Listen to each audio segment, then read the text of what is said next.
Presented by Bhavna Recording Studio, Nanaur Chowk.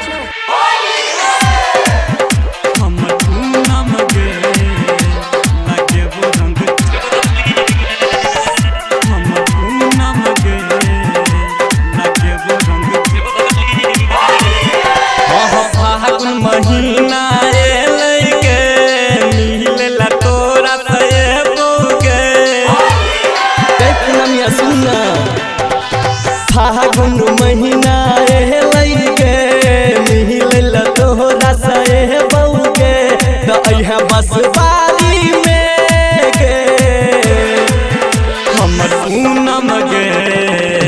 लगे वो रंग चोली में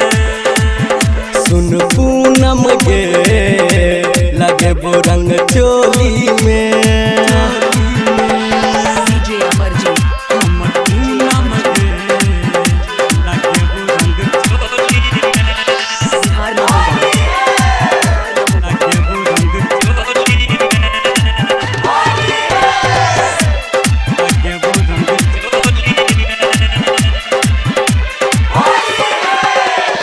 लाला का पियर का लोगो गोर गाल के रंग देबो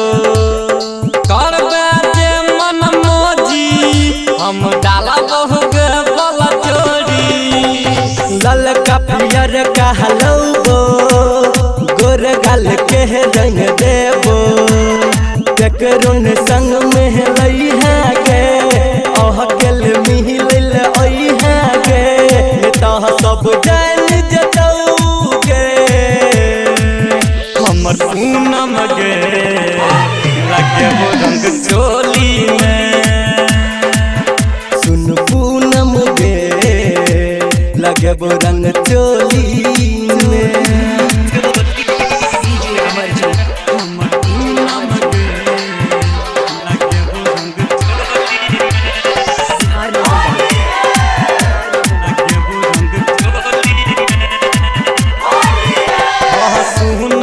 हमर पूनमिया कह छो दुलार बरसमिया हमारा संग में गई रहतो हमर दोस्त के डीजे विक्रम्मा हे सुन गे हमर पूनमिया कह छो दुलार बरसमिया रहमा शंकर रहतो के कियो न किछो कहतो के तो संग में लबी है